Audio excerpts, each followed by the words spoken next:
हाँ भाई, तो हम लोग टर्मिनल वेलोसिटी देख रहे थे और टर्मिनल वेलोसिटी मैंने बता दी थी कि it is maximum constant velocity. ठीक है,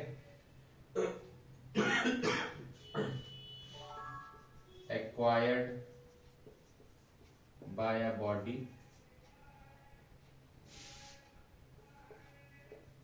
while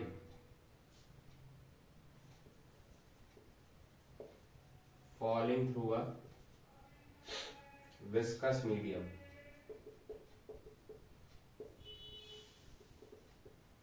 ठीक है, जो भी कौन मैक्सिमम वेलोसिटी कोई बॉडी एक्वायर करती है किसी विस्कस मीडियम में फॉल करते समय, उसको कहते हैं उसकी टर्मिनल वेलोसिटी। ठीक है ना, इसका डेरिवेशन देखना है हमको।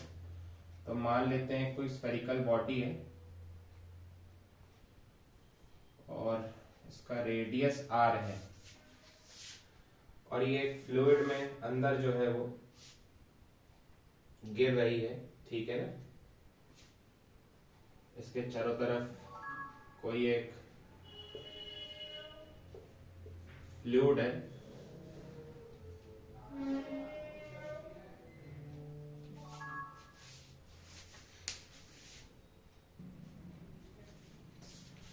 और इस फ्लूइड में ये बॉडी नीचे गिर रही है, चारों तरफ इसके एक फ्लूइड है। ठीक है ना, मान लेते हैं बॉडी v वेलोसिटी से नीचे जा रही है which is it's terminal velocity. तो बॉडी पे कौन कौन सी फोर्सेस लग रही होंगी? बॉडी पे इसका वेट नीचे लग रहा होगा, बॉडी पे इस पे अपथ्रस्ट लग रही होगी ऊपर की तरफ, और बॉडी पे लग रही होगी विस्कस फोर्स अपवर्ड डायरेक्शन में। ठीक है ना, अगर हम इस पे सारी लग रही फोर्सेस की वैल्यू लिखें तो वेट बनेगा इसका mg और मास को लिख सकते हैं 4/3 pi R cube which is volume into density. तो बॉडी की डेंसिटी जो है वो मैंने रो मान ली, तो यह आ जाएगा 4/3 पाई आर क्यूब इंटू जी। ठीक है ना, और फ्लूइड की जो डेंसिटी है उसको सिग्मा मान लेते हैं। Fluid density is sigma. अब अगर फ्लूइड की डेंसिटी सिग्मा है तो जो एफ अपथ्रस्ट इस पे लग रही होगी दैट इज वी सिग्मा जी, और v तो वही वॉल्यूम होगी डिस्प्लेस लिक्विड की जितनी इस स्फीयर ने ऑक्यूपाई कर रखी है, तो मतलब वो तो वही आ जाएगी 4/3 pi R cube into sigma जी। और स्ट्रोक्स लॉ के अकॉर्डिंग जो विस्कस फोर्स है उसको लिख सकते हैं 6 पाई ईटा आर बी, जहां eta is coefficient of viscosity of the body. ठीक है, तो हमने सारी फोर्सेस इस पे लिख ली हैं। अब ये हमने पढ़ रखा है कि जैसे जैसे बॉडी नीचे जाएगी तो viscous force increases as the velocity of the body increases. Viscous force increases as velocity of body increases. तो क्या होगा कि जैसे जैसे बॉडी नीचे जा रही होगी तो एक टाइम आएगा कि जब इक्विलिब्रियम में क्या होगा, इक्विलिब्रियम में वेट को अपथ्रस्ट और विस्कस फोर्स का सम बैलेंस कर ले जाएगा। तो वेट बॉडी का है 4/3 pi R cube rho G is equal to upthrust. Upthrust है 4/3 pi R cube sigma G plus 6 pi eta R B. ये हो गया अपना विस्कस फोर्स। तो ये वो वेलोसिटी है जहां पर ये सारी फोर्सेस बराबर हो गई होंगी, मतलब यही हमारी टर्मिनल वेलोसिटी है। तो हम इसका एक्सप्रेशन कैलकुलेट करने में इंटरेस्टेड हैं। तो देखो भाई, सब कुछ जो टर्म्स मैं इस टर्म को इधर ले आया 4/3 पाई आर क्यूब जी कॉमन लिया, अंदर बचेगा रो माइनस सिग्मा और अपॉन में 6 पाई ईटा आर, ये वेलोसिटी हो जाएगी। तो मैं थोड़ा सा सिंप्लीफाई करूं इसको तो ये बचेगा 2/9 पाई से, देखो पाई कट जाएगा और ऊपर बचेगा R square G by eta rho minus sigma. तो this expression comes out to be for terminal velocity 2/9 R square G by eta rho minus sigma. तो ये हमारी टर्मिनल वेलोसिटी हो जाएगी। ठीक, एक बॉडी जो कि किसी भी एक विस्कस लिक्विड में गिर रही है उसकी टर्मिनल वेलोसिटी का एक्सप्रेशन ये आएगा। ठीक है,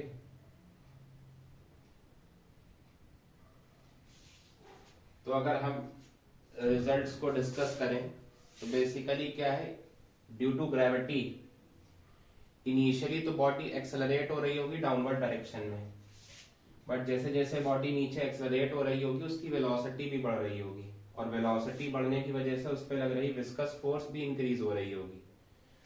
तो अगर उस पर विस्कस फोर्स इंक्रीज होगी तो एक टाइम बाद क्या होगा कि वेट को विस्कस और अपथ्रस्ट का सम बैलेंस कर ले जाएगा, तो बॉडी की वेलोसिटी कांस्टेंट हो रही है।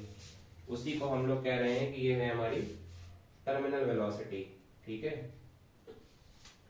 अगर ध्यान से हम देखें तो टर्मिनल वेलोसिटी जो हमारी है वो बॉडी के रेडियस के स्क्वायर के डायरेक्टली प्रोपोर्शनल है। मतलब बॉडी का रेडियस जितना ज्यादा होगा उसकी टर्मिनल वेलोसिटी भी उतनी ज्यादा होगी। ठीक है ना, इसीलिए जो बड़ी रेन ड्रॉप्स हैं वो ज्यादा वेलोसिटी से गिरती हैं as compared to smaller rain drops. ठीक है, ये हमको ध्यान रखना चाहिए कि velocity is proportional to radius का स्क्वायर। ठीक है, फिर देखो टर्मिनल वेलोसिटी और किस पर डिपेंड कर रहा है, तो मैं देख पा रहा हूँ टर्मिनल वेलोसिटी जो है वो रो माइनस सिग्मा, रो बॉडी की डेंसिटी है और सिग्मा फ्लूइड की डेंसिटी है। टर्मिनल वेलोसिटी रो माइनस सिग्मा के डिफरेंस पे डिपेंड कर रही है। ठीक है ना, तो क्या है कि अगर रो ग्रेटर देन सिग्मा होगा तो ये क्वांटिटी पॉजिटिव होगी, तो बॉडी की टर्मिनल वेलोसिटी भी पॉजिटिव आएगी।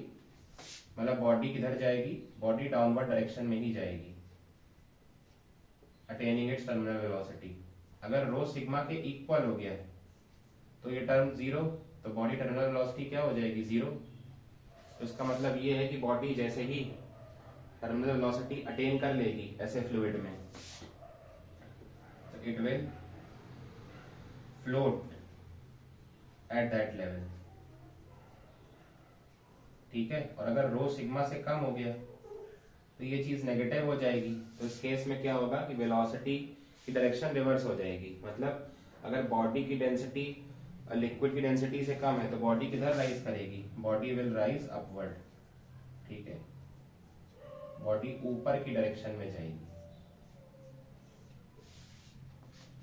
तो ये कुछ चीजें हैं जो फैक्टर है, हमको ध्यान देने हैं इसमें।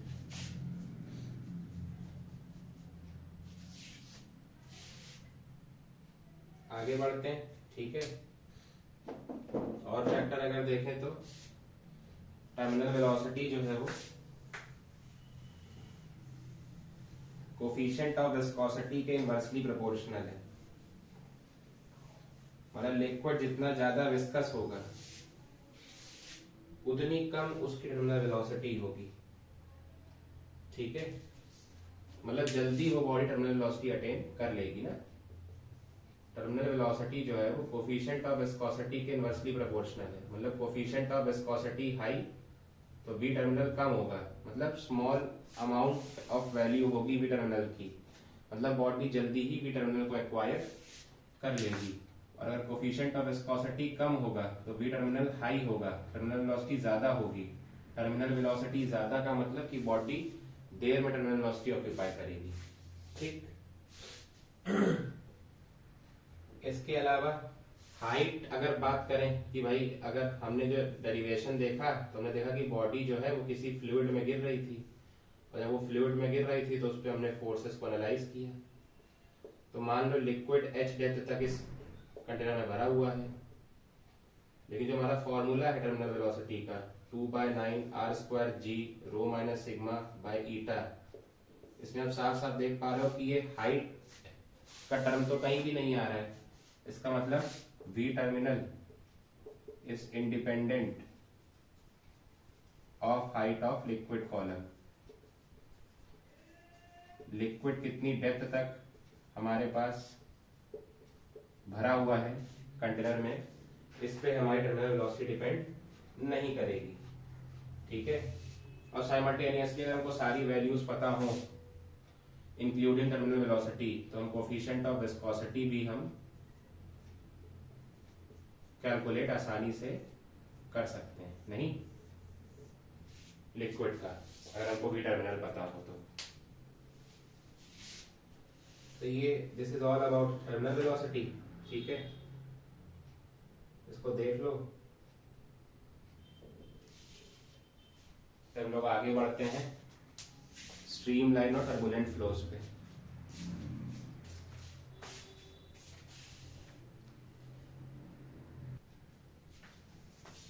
तो आगे हमको देखना है इसमें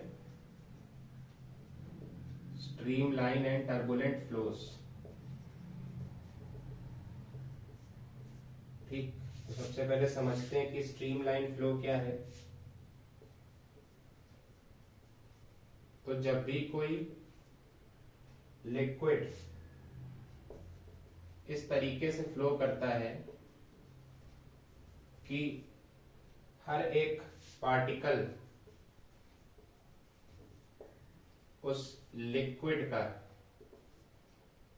है ना, अगर किसी एक गिवन पॉइंट से पास करता है, ठीक है, passing a given point moves along the same path, जैसा कि उससे पहले जाने वाला पार्टिकल, मतलब उसका प्रेडिसेसर पार्टिकल कर रहा था। When a liquid flows such that each particle of that liquid जब किसी एक गिवन पॉइंट से पास करता है तो वो ठीक उसी पाथ के अलोंग मूव कर रहा है जैसा कि as its predecessor particle does. ठीक है ना, तो हम लोग कहेंगे कि जो फ्लो है लिक्विड का, then flow of liquid is said to be streamlined। ठीक है ना, and the flow is steady flow। तो समझ आ रहा होगा डेफिनेशन से कि जब कोई लिक्विड फ्लो करता है इस प्रकार से कि हर पार्टिकल लिक्विड का, जहां से भी लिक्विड फ्लो कर रहा है, अगर उस जगह पे एक गिवन पॉइंट ले लें हम, तो हर एक पार्टिकल ठीक उसी पाथ को फॉलो करता है जैसे वहां से गुजरने वाला पहला पार्टिकल फॉलो कर रहा था। तो हम कहेंगे कि जो फ्लो है लिक्विड का वो स्ट्रीमलाइंड है, और फ्लो को हम कहेंगे स्टेडी फ्लो। ठीक है ना, समझते हैं डायग्राम से। मान लो हमने ये कोई एक स्ट्रीमलाइन फ्लो बना दिया और इस पे हम अगर 3 पॉइंट्स ले लेते हैं ए बी सी, तो डेफिनेशन के अकॉर्डिंग जितने पार्टिकल भी ए बी और सी से पास कर रहे होंगे उनकी वेलोसिटी हमेशा वी ए वी बी और वी सी के इक्वल ही होनी चाहिए। ये हमको ध्यान रखना है, समझ आया। अगर ये एक स्ट्रीमलाइन पाथ है जो मैंने डायग्राम में बनाया है, तो इस स्ट्रीमलाइन पाथ से अगर कोई particle point A, point B और पॉइंट सी से गुजरता है तो उसकी वेलोसिटी ए बी और सी पे वी ए वी बी और वी सी ही होनी चाहिए, और कुछ नहीं होनी चाहिए। ठीक है ना, और डायरेक्शन भी, direction of particle at every point should always be along the tangent। Direction of particle, है ना, मोशन का जो डायरेक्शन है पार्टिकल का वो किसी भी पॉइंट पे हमेशा टेंजेंट के अलोंग होना चाहिए। ये भी जो है वो एक नेसेसरी कंडीशन है स्ट्रीमलाइन फ्लो की। ठीक, तो क्लियर हो गया होगा। तो ये जो पाथ ए बी सी है इसे हम कहेंगे स्ट्रीमलाइन। और अगर कोई लिक्विड फॉलो कर रहा है स्ट्रीमलाइन पाथ को, तो हम कहेंगे कि उसके पास कैसा फ्लो है, उसके पास है स्टेडी फ्लो। ठीक है, तो ये हमको समझ के रखना है। तो अब बात आती है कि जो ये वेलोसिटी की चर्चा की गई है, ये वेलोसिटी कैसे डिसाइड होगी कि VA, VB, VC क्या है। तो अभी हम लोग आगे एक टर्म पढ़ेंगे, फिलहाल अभी समझ लो क्रिटिकल वेलोसिटी। तो अगर हमारी velocity at any point critical velocity से कम है, ठीक है ना, तभी सिर्फ स्ट्रीमलाइन मोशन मेंटेन होगा। अगर वेलोसिटी किसी भी पॉइंट पर क्रिटिकल वेलोसिटी से ज्यादा हो गई तो फिर स्ट्रीमलाइन मोशन मेंटेन नहीं हो पाएगा। मतलब VA, VB, VC तीनों ही वेलोसिटीज क्रिटिकल वेलोसिटी से तो कम होनी चाहिए, ठीक, स्ट्रीमलाइन मोशन को मेंटेन करने के लिए। उसके अलावा जो मैंने बताया कि जो भी पार्टिकल एक पॉइंट से गुजर रहा होगा सभी की वेलोसिटी VA होनी चाहिए, जितने भी पार्टिकल B पॉइंट से पास कर रहे हो सभी की वेलोसिटी VB होनी चाहिए, और जितने भी पार्टिकल C से गुजरने चाहिए सभी की वेलोसिटी VC होनी चाहिए। हाउएवर ये तीनों वेलोसिटीज आपस में इक्वल हो भी सकती हैं और नहीं भी हो सकती हैं, ठीक है ना। मतलब ये दोनों ही कंडीशन इक्वली वैलिड है कि ऐसा हो भी सकता है कि तीनों जगह पे वेलोसिटी इक्वल हो, ऐसा भी हो सकता है कि तीनों जगह वेलोसिटी ना भी इक्वल हो। बट नेसेसरी क्या है कि जितने भी पार्टिकल इन पॉइंट से गुजरे तो इन पॉइंट पे उनकी वेलोसिटी वही होनी चाहिए, which is VA, VB and VC, मतलब जो भी डिटरमाइंड वेलोसिटी है उस जगह पे। और वो डिटरमाइंड वेलोसिटी आएगी उसके प्रेडिसेसर पार्टिकल से, मतलब जो पार्टिकल पहले वहां से गुजर चुका है जो उसकी वेलोसिटी होगी वही अब अगले गुजरने वाले पार्टिकल की भी वेलोसिटी होनी चाहिए, ठीक है। तो ये तो हो गया हमारा स्ट्रीमलाइन मोशन के बारे में, ठीक है ना। तो अगर हम स्ट्रीमलाइन को भी डिफाइन करना चाहें तो हम कह सकते हैं it is the path, streamline अगर हम डिफाइन करना चाहें ना तो हम स्ट्रीमलाइन को लिख सकते हैं कि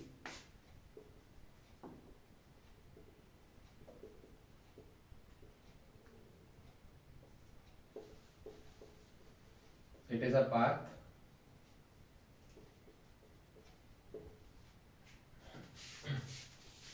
tangent to which at any point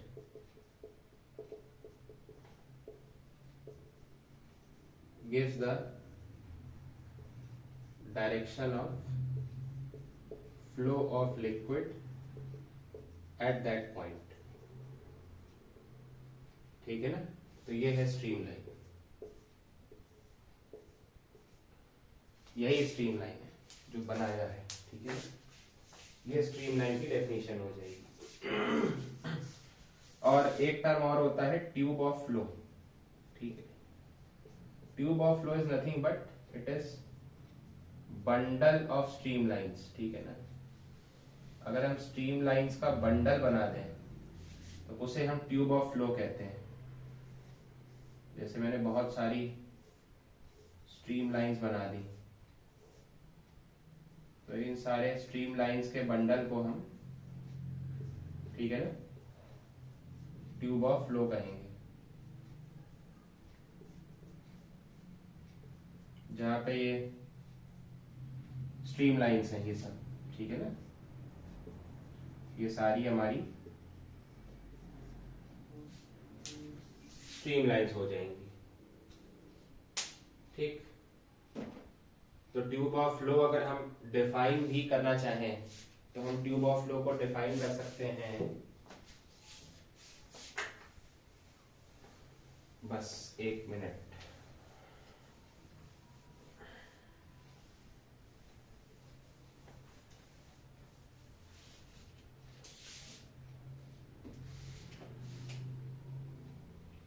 तो इसको बस इतना कह सकते हैं कि it is a bundle of streamlines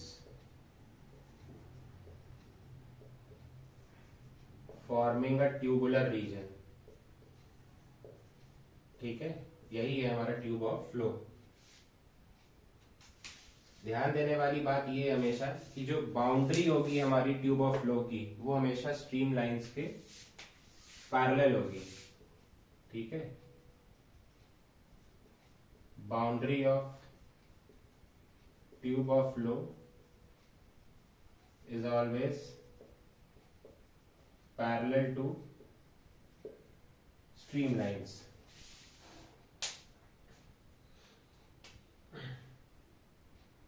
या इसको ऐसा भी कह सकते हैं ना कि वेलोसिटी ऑफ streamlines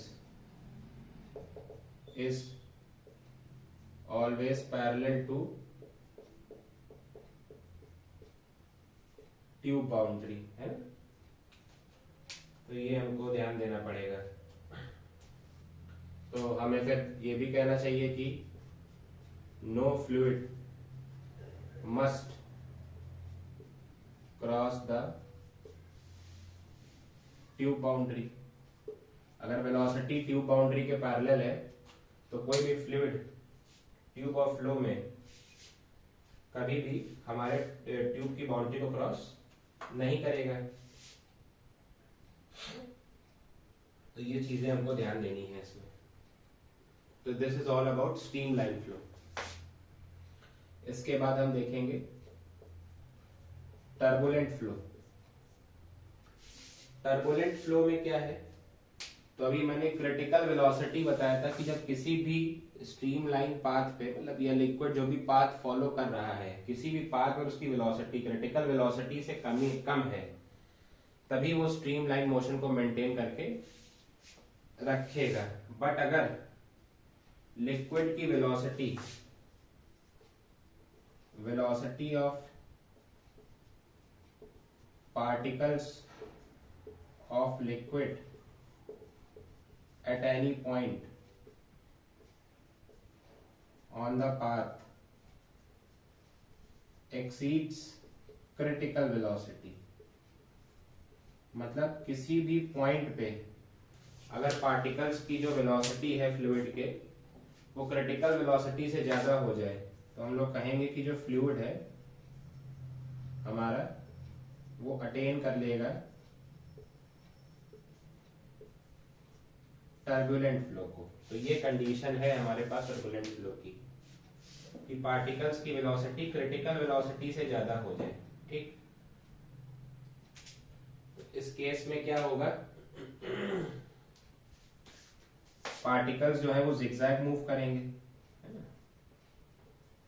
लिक्विड के अंदर पार्टिकल्स विल मूव जिगजैग। जो वेलोसिटी है पार्टिकल्स की, velocity of particles will change continuously, है ना। motion will be haphazard। haphazard का मतलब है बड़ा ही टेढ़ा मेढ़ा सा मोशन रहेगा लिक्विड का। ठीक, तो जब टेढ़ा मेढ़ा सा मोशन रहेगा तो इसमें लिक्विड में कुछ सर्कुलर करंट्स का भी फॉर्मेशन होगा जिन्हें वोर्टाइसेस कहते हैं। ठीक है ना। तो हमको ये ध्यान रखना है कि turbulent flow is accompanied by formation of local circular currents called vortices। इसके अलावा अगर मैं बस एक बार कुछ डायग्राम से दिखाना चाहूं कि कैसा होगा, तो मान लो कि अगर कोई भी फ्लूइड या लिक्विड के डायरेक्शन ऑफ मोशन के, ये मान लो किसी लिक्विड या फ्लूइड डायरेक्शन ऑफ मोशन है, इसके परपेंडिकुलर मैंने मेटालिक प्लेट रख दी, तो इसका जो पाथ है ना, समझ रहे हो, डाइवर्ट हो जाएगा लिक्विड का पाथ इस तरीके से। तो ये जो मेटालिक प्लेट है ये लिक्विड के पाथ को डाइवर्ट कर देगी, तो जो इसका मोशन है ना अब वो ऐसा हो जाएगा, और जहां यहाँ पे छोटे छोटे सर्कुलर करंट्स का भी फॉर्मेशन होना चालू हो जाएगा, क्योंकि पार्टिकल्स कोलिजन के बाद जैसे पार्टिकल कोलाइड करेंगे ना हमारे मेटालिक प्लेट से, तो उनमें एंगुलर मोमेंटम थोड़ा सा आ जाएगा, और उस एंगुलर मोमेंटम की वजह से जगह जगह पे वोर्टाइसेस का क्रिएशन भी, मतलब छोटे छोटे सर्कुलर करंट्स का क्रिएशन होना चालू हो जाएगा। ठीक है, तो ये हमारा हो गया टर्बुलेंट फ्लो के बारे में। तो स्ट्रीम और टर्बुलेंट फ्लो क्लियर होगा, ठीक है ना। एक बार फटाफट से हम स्ट्रीमलाइन की जो इंपॉर्टेंट कंडीशंस हैं वो चेक कर लेते हैं, ताकि हमको क्लैरिटी मिल जाए कि स्ट्रीमलाइन में क्या देखना है।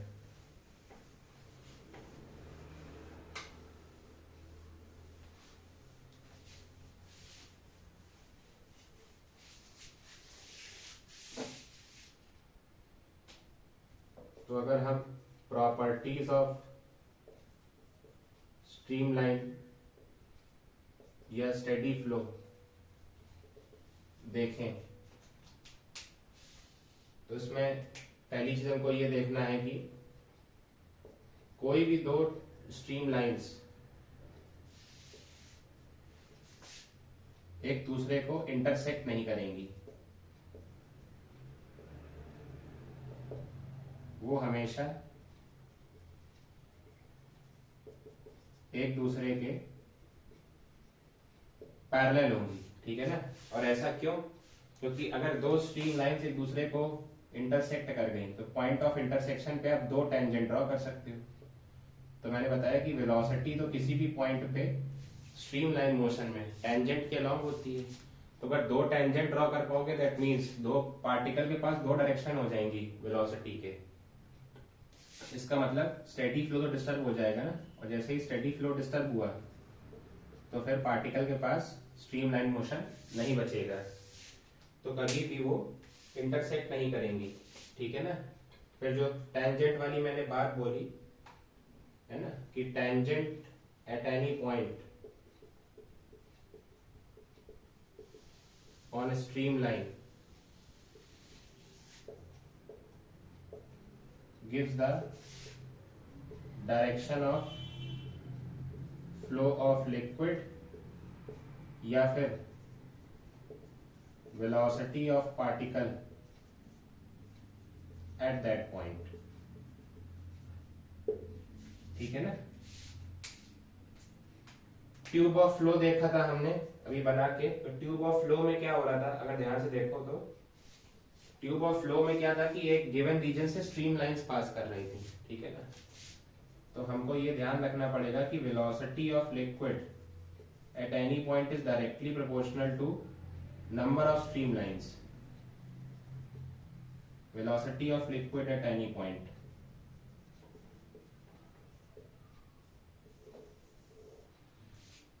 जितनी भी स्ट्रीम लाइंस किसी भी क्रॉस सेक्शन से पास कर रही होंगी लिक्विड के, वहां पे लिक्विड की वेलोसिटी उतनी ही क्या होगी, ज्यादा होगी हमारी, ठीक। उसके बाद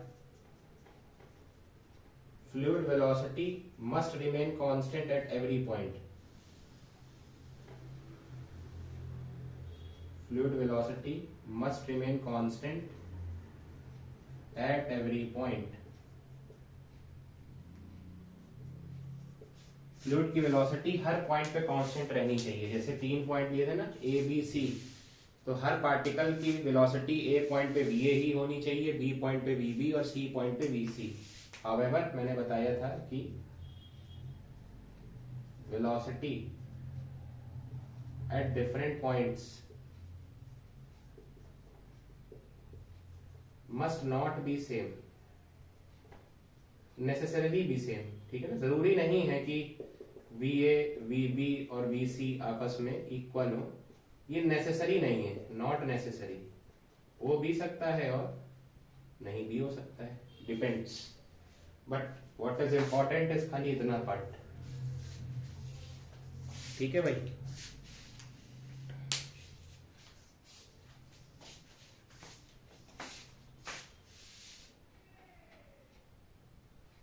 आगे बढ़ते हैं इसमें हम और देखते हैं लैमिनार फ्लो।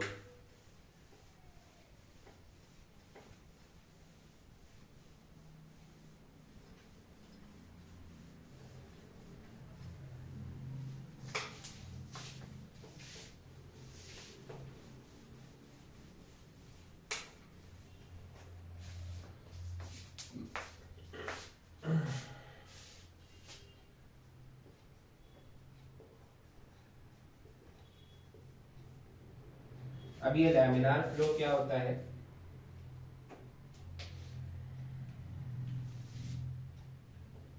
जब भी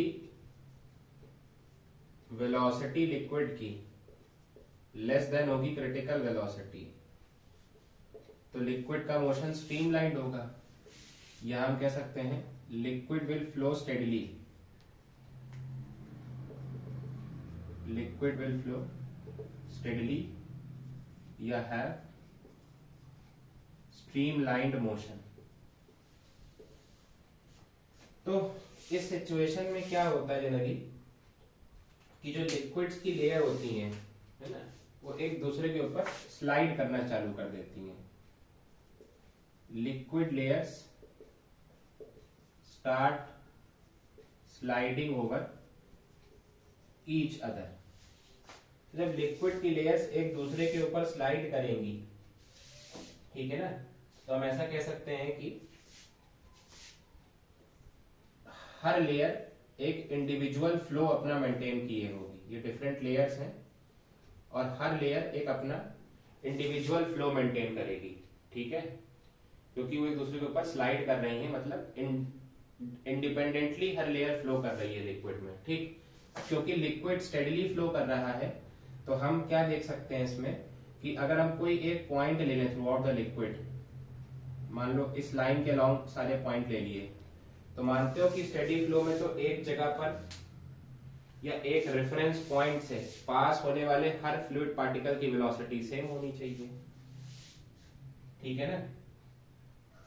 तो जितने भी पार्टिकल डिफरेंट लेयर के इस लाइन से पास कर रहे होंगे ना, सबकी वेलोसिटी क्या होनी चाहिए? सेम होनी चाहिए। तो इस लोकस को हम कहते हैं वेलोसिटी प्रोफाइल। ये जो लाइन बन के आई है, इस लोकस को कहते हैं अपन वेलोसिटी प्रोफाइल, ठीक है ना। मतलब हम क्या कह सकते हैं इसको, मतलब थोड़ा और सरलता समझने के लिए कि surface obtained by joining the velocity vectors of different particles present in fluid, ठीक है ना। ये जो सरफेस ऑब्टेन हुआ है हमको, कैसे, किसको जोड़ के? तो वेलोसिटी वेक्टर्स को। यहाँ जो जो पार्टिकल मौजूद होंगे उन सबके वेलोसिटी वेक्टर्स को ज्वाइन करके हमको जो सरफेस ऑब्टेन हुआ है, ठीक है ना, कहाँ पे? तो ये कोई एक लिक्विड का क्रॉस सेक्शन मान लेते हैं एट पर्टिकुलर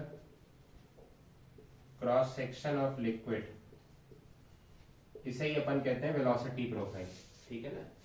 मतलब किसी एक क्रॉस सेक्शन में अगर हम लिक्विड के विभिन्न विभिन्न पार्टिकल्स को ऑब्जर्व करें और उनके वेलोसिटी वेक्टर को एक सरफेस के अलोंग ज्वाइन कर दें, तो सरफेस को अपन वेलोसिटी प्रोफाइल कहते हैं, ठीक है ना। तो ये जो मैंने बनाया है वेलोसिटी प्रोफाइल, ये किसी नॉन विस्कस लिक्विड का है।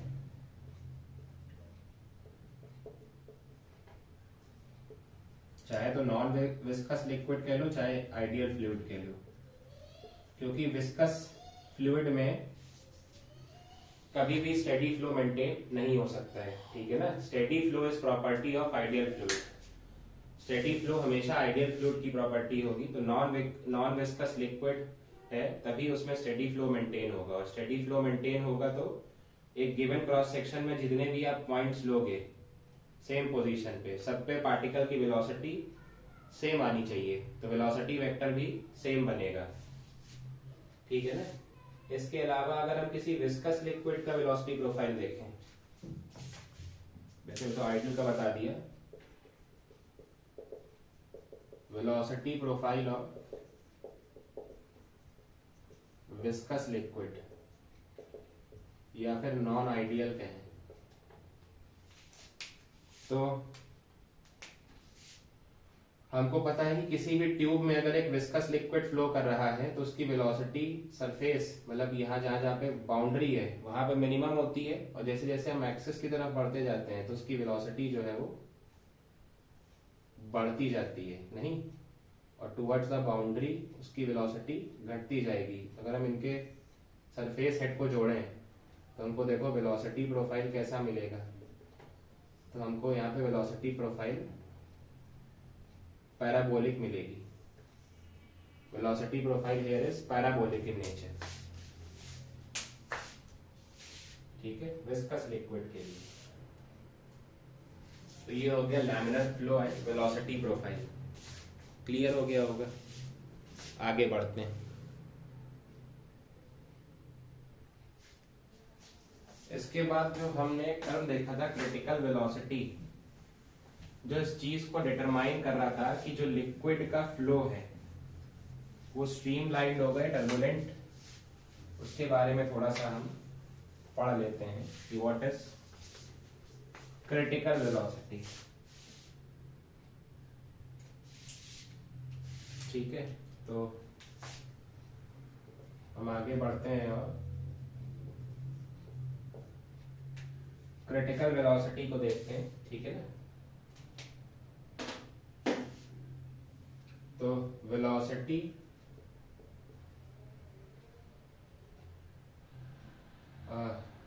Such that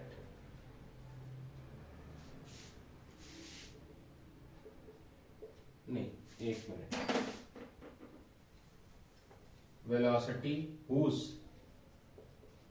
limiting value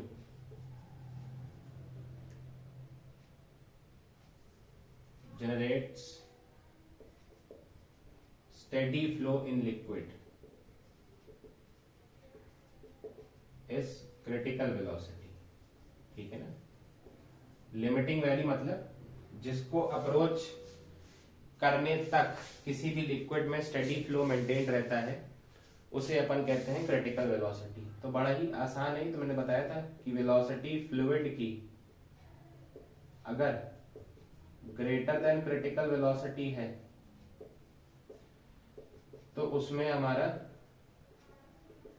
turbulent flow होगा, और वेलोसिटी अगर फ्लूइड की लेस देन क्रिटिकल वेलोसिटी है तो उसमें हमारे पास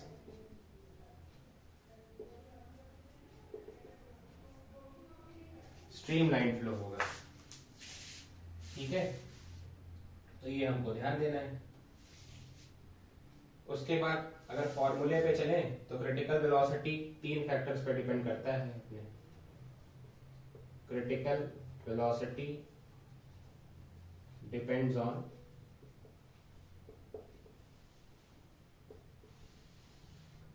फॉलोइंग फैक्टर्स, और वो फैक्टर्स क्या क्या हैं। तो क्रिटिकल वेलोसिटी डिपेंड करता है लिक्विड के कोफिशिएंट ऑफ विस्कोसिटी ईटा पर, ठीक है, डेंसिटी ऑफ लिक्विड पर which is rho, and diameter of tube जिससे वो फ्लो कर रहा है डी, ठीक है। तो अपन डायमेंशनल एनालिसिस का मेथड यूज करेंगे इसको प्रूव करने के लिए। तो हम लिख लेंगे critical velocity is equal to some k times eta की पावर a, रो की पावर b एंड d की पावर c। तो lt minus 1 is equal to k times ml minus 1 t minus 1 की power a। Density is mass per unit volume, तो ml minus 3 की power b, और this is diameter मतलब length का term है, ठीक। तो हमारे पास ये इक्वेशन आ जाएगी। अब इसमें हम ध्यान से देखें तो मास का टर्म तो है ही नहीं, मतलब a प्लस बी जो है वो 0 आ जाएगी, अपनी फर्स्ट इक्वेशन। दूसरी इक्वेशन देखो, -a-3b+c = 1, दिख गया होगा लेंथ का टर्म। और लास्ट इक्वेशन देखो टाइम का टर्म, तो टाइम का टर्म हमको दिख रहा है -a = -1। ठीक, यहां से a कैलकुलेट हो जाएगा, a आ जाएगा 1, a आ गया 1 तो b आ गया -1, और a भी अगर आप सेकेंड इक्वेशन में सब्सटीट्यूट कर दो इस वाली में, तो देखो c भी क्या दिख जाएगा, c इज ऑल्सो -1। ठीक, जब हमको सारे टर्म्स मिल गए हैं तो हम रख लेंगे। तो क्रिटिकल वेलोसिटी इस क्या बन जाएगा, k टाइम्स a तो 1 आ गया, मतलब ईटा ऊपर ही रहेगा, रो भी ऊपर ही रहेगा, ठीक है ना, सॉरी रो और डी नीचे चले जाएंगे ना, रो और डी नीचे चले जाएंगे, तो critical velocity is k times eta rho T. ये हमारे पास क्रिटिकल वेलोसिटी का फॉर्मूला आ गया। ठीक, क्लियर हो गया होगा ये फॉर्मूला। अब इस फॉर्मूले को देख के समझ आ रहा है साफ साफ क्रिटिकल वेलोसिटी ज्यादा होगी,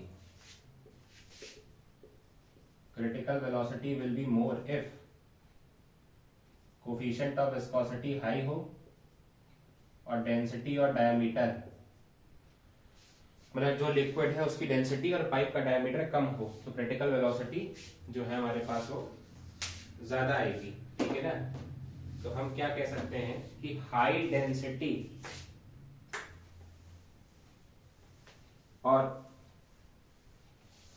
लो कोफिशिएंट ऑफ विस्कोसिटी का अगर फ्लूइड है ना, फ्लूइड ऑफ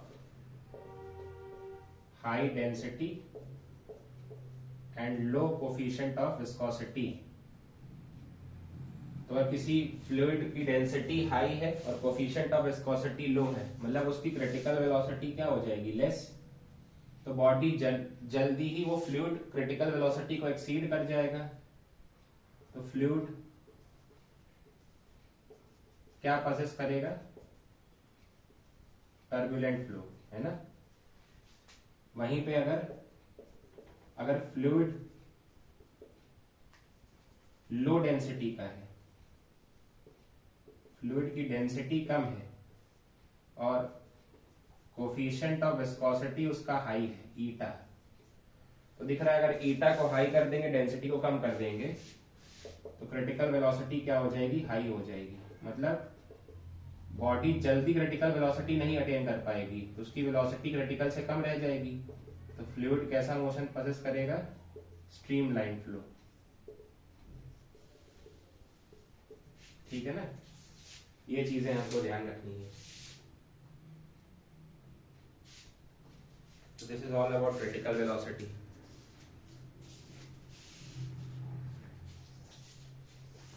आगे बढ़ते हैं रेनॉल्ड्स नंबर पर। रेनॉल्ड्स नंबर एक टॉपिक और देखना है हमको। क्या है ये रेनॉल्ड्स नंबर, और समझते हैं।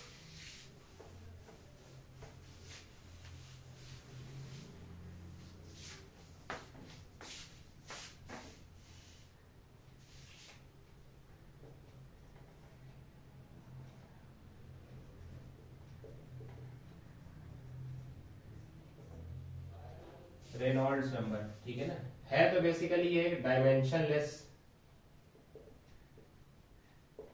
पैरामीटर, मतलब इसकी कोई यूनिट वगैरह तो नहीं एग्जिस्ट करती है, बट ये करता क्या है, तो ये डिसाइड करता है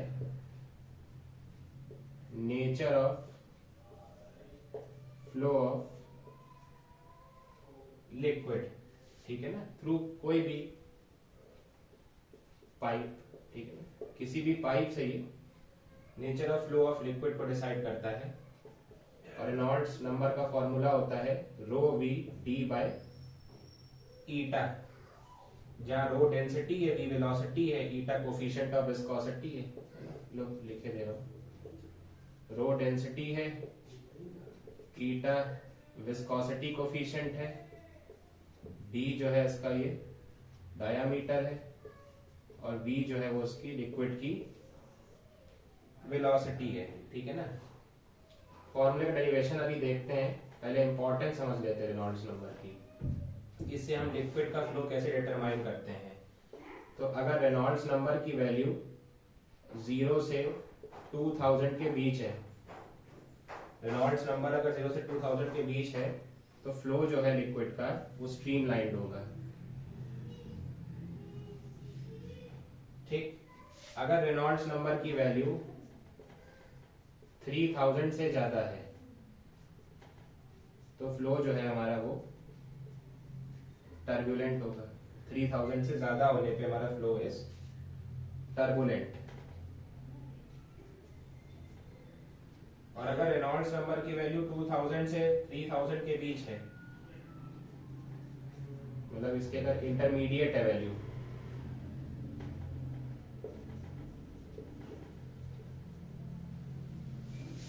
तो फ्लो अभी स्टेबल तो नहीं हुआ है, फ्लो रहेगा अनस्टेबल,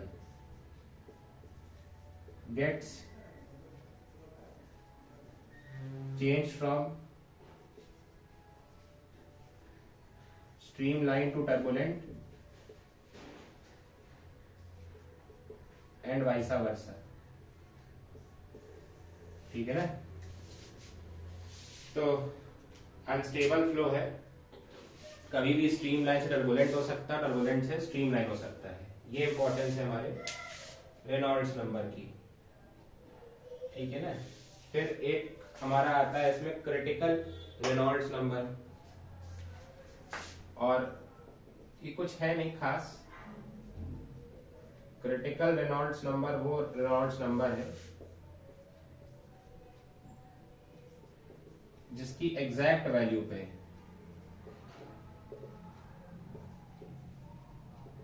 लिक्विड टर्बुलेंट फ्लो में आ जाता है, बस यही है हमारे पास क्रिटिकल रेनॉल्ड्स नंबर, ठीक है ना। इट इज एग्जैक्ट वैल्यू जिसपे एग्जैक्ट वैल्यू है eight which exact value of which sets the liquid in turbulent flow, है ना। ये एग्जैक्ट वैल्यू एट विच, किसकी एग्जैक्ट वैल्यू, रेनॉल्ड्स नंबर की एग्जैक्ट वैल्यू जिसपे लिक्विड जो है वो टर्बुलेंट फ्लो में सेट हो जाए, उसे अपन कहते हैं क्रिटिकल रेनॉल्ड्स नंबर। हमको ध्यान ये रखना है बस, स्ट्रीमलाइन, टर्बुलेंट और अनस्टेबल फ्लो की क्या क्या वैल्यूज होती हैं, ठीक। इसके बाद जब हम इसका फिजिकल अभी सिग्निफिकेंस देखेंगे तो हम इसका डेरिवेशन भी निकाल के देखे ले रहे हैं कि ये फॉर्मूला कैसे आया है।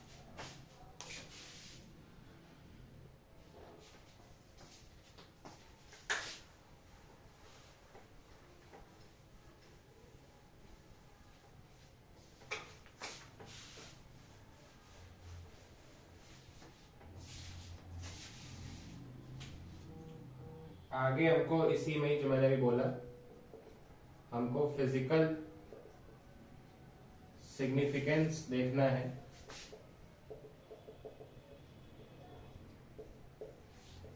रेनॉल्ड्स नंबर का। रेनॉल्ड्स नंबर का फिजिकल सिग्निफिकेंस क्या है। तो रेनॉल्ड्स नंबर बेसिकली रेशियो है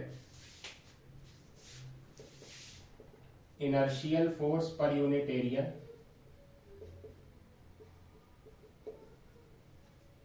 divided by viscous force per unit area का।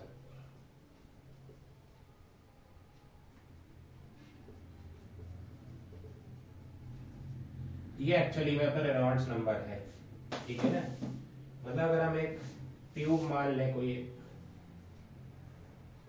जिसका क्रॉस सेक्शनल एरिया ए है और इससे जो लिक्विड फ्लो कर रहा है वो v वेलोसिटी से फ्लो कर रहा है किसी टाइम इंटरवल डेल्टा टी के लिए, ठीक है।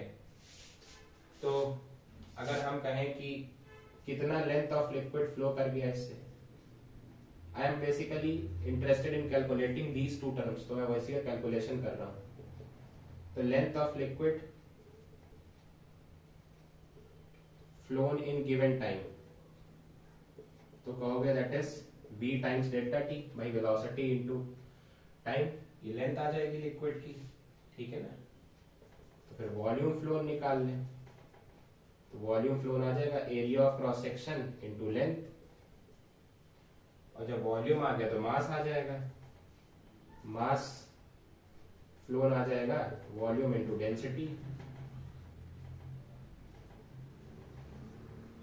डेंसिटी लिक्विड की रो है, डेंसिटी लिक्विड की रो है। ठीक, तो मास आ गया।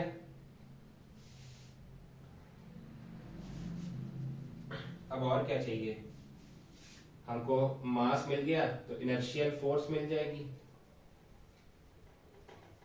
तो अगर हम inertial force per unit area calculate करें तो फोर्स को मैं लिख सकता हूं चेंज इन मोमेंटम, फोर्स को मैं लिख सकता हूं चेंज इन मोमेंटम, और एरिया ए लिख दिया। तो मास मेरे को दिख गया है, तो मास है ए वी, अच्छा पहले फॉर्मूला लिख देता हूं कि डेल्टा एम वी बनेगा अपॉन एरिया। अब मास तो मैंने देख लिया, मास है A V delta T into rho into velocity is V upon में एरिया,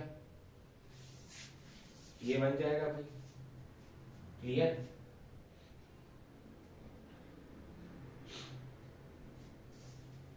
तो यहां से मैंने एरिया एरिया काट दिया, तो ये आ जाएगा rho V square delta T.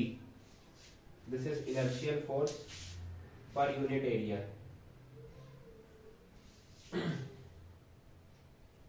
Clear है? अभी हमको दूसरा टर्म निकालना है, viscous force per unit area. तो इसको भी कैलकुलेट करके देख लेते हैं। तो हम viscous force per unit area कैसे निकालें? तो ये तो फॉर्मूला तुम लोग को पता होगा ना, विस्कस फोर्स का फॉर्मूला अगर याद हो, eta A D V by D X, ये था। तो एरिया हो गया, ईटा हो गया, डीवी बाय डी एक्स हो गया वेलोसिटी ग्रेडियंट।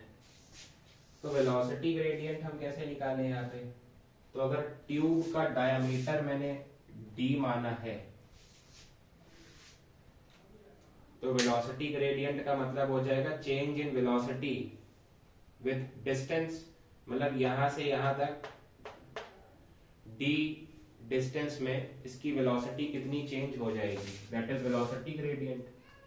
तो वो आ जाएगा ईटा ए वी बाय डी, क्योंकि डी डिस्टेंस में इसकी वेलोसिटी मैंने मानी है कि वी चेंज हुई है। तो पर यूनिट एरिया यही फोर्स क्या बनेगी, F by A which is equal to eta into V by D. तो ये आ गई हमारे पास viscous force per unit area. बताओ क्लियर है? अच्छा, एक चीज जो है वो फोर्स लिखी थी ना, इनर्शियल फोर्स। तो inertial force, force is rate of change of momentum, तो delta P by delta T आना चाहिए, नहीं? तो यहाँ एक डेल्टा टी और लगेगा और ये कैंसिल हो जाएगा, तो रो वी स्क्वायर बचेगा। तो अब रेनॉल्ड्स नंबर कैलकुलेट कर लो। रेनॉल्ड्स नंबर क्या आएगा, inertial force per unit area divided by viscous force. तो inertial force is rho V square और विस्कस फोर्स आ जाएगी ईटा वी बाय डी। तो ये कट जाएगा टर्म, तो बचेगा रो वी ईटा बाय डी। तो आई थिंक यही फॉर्मूला अपन ने रेनॉल्ड्स नंबर का देखा था।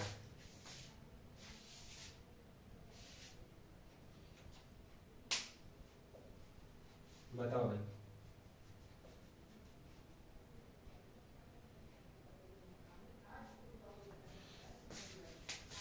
ये सॉरी, ये उल्टा लिख दिया मैंने, ईटा नीचे रहेगा डी ऊपर है ना, sorry, rho V D by eta. तो ये हमारे पास रेनॉल्ड्स नंबर का फॉर्मूला आ गया। तो ये है हमारा रेनॉल्ड्स नंबर, और रेनॉल्ड्स नंबर क्या है, it is ratio of inertial force per unit area to viscous force per unit area acting on liquid. ठीक, चलो भाई आगे चलते हैं।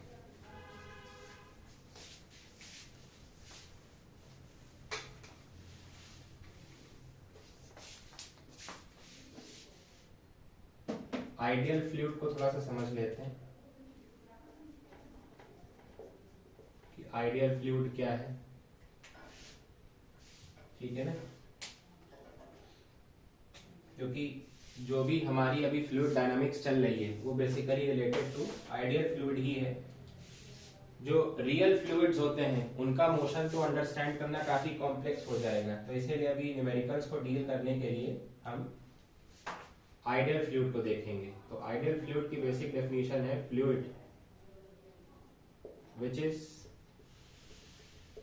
Non viscous. नॉन विस्कस का मतलब उसमें विस्कोसिटी ना हो, इनकम्प्रेसिबल मतलब उसकी डेंसिटी चेंज ना हो, इनकम्प्रेसिबल का मतलब है कि उसकी डेंसिटी ना चेंज हो, ठीक है ना। उसका फ्लो कैसा हो, उसका फ्लो हो स्टेडी, फ्लो इज स्टेडी, ठीक है ना, स्टेडी या फिर जो भी स्ट्रीम लाइन कह सकते हो, ठीक है ना। उसका मोशन स्ट्रीम लाइन हो और इरोटेशनल फ्लो हो। तो इरोटेशनल फ्लो क्या है वो भी अभी समझते हैं। सभी टर्म्स का एक एक बात मतलब समझ लेते हैं, ठीक है। स्टेडी फ्लो हमको पता है, अभी हम देख चुके हैं क्या कि fluid velocity at each point remains constant, नहीं, velocity of fluid at each point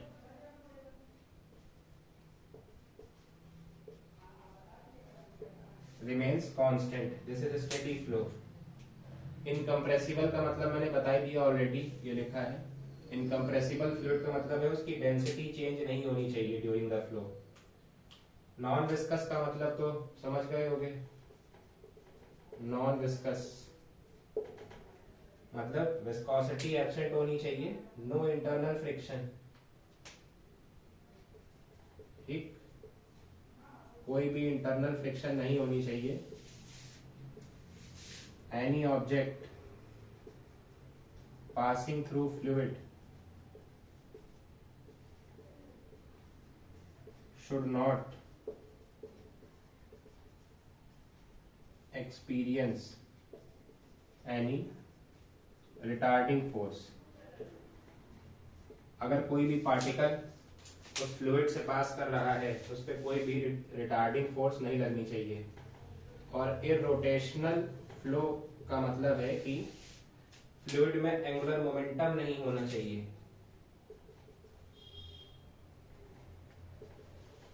no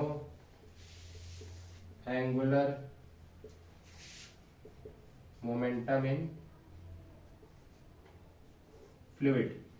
कोई एंगुलर मोमेंटम का मतलब यह है कि मान लो एक फ्लूइड है और इसके मोशन के बीच में हमने एक व्हील रख दिया है, ये कोई मैंने व्हील रख दिया है, तो व्हील को रखने में इसमें कोई रोटेशन नहीं आना चाहिए, मतलब ये व्हील घूमना नहीं चाहिए। अगर ये व्हील घूमने लग गया मतलब फ्लो रोटेशनल है फ्लूइड का, अगर ये व्हील नहीं घूमा मतलब फ्लो जो है वो इरोटेशनल है फ्लूइड का। तो ये कुछ कैरेक्टरिस्टिक्स थी आइडियल फ्लूइड की जो हमको ध्यान रखनी है, ठीक है। चलो, तो ये सब चीजें कवर हो गई जो थोड़ा थ्योरेटिकल पार्ट था। तो हमने देख लिया कि स्ट्रीमलाइन मोशन क्या है, टर्बुलेंट फ्लो क्या होता है, लैमिनर फ्लो क्या होता है, वेलोसिटी प्रोफाइल देख लिया अपन ने, क्रिटिकल वेलोसिटी देख ली, रेनॉल्ड्स नंबर देख लिया और आइडियल फ्लूइड कैरेक्टरिस्टिक्स देख ली। तो ये जो थोड़ा सा अपना थ्योरेटिकल पार्ट है ये हमने कंप्लीट कर लिया है।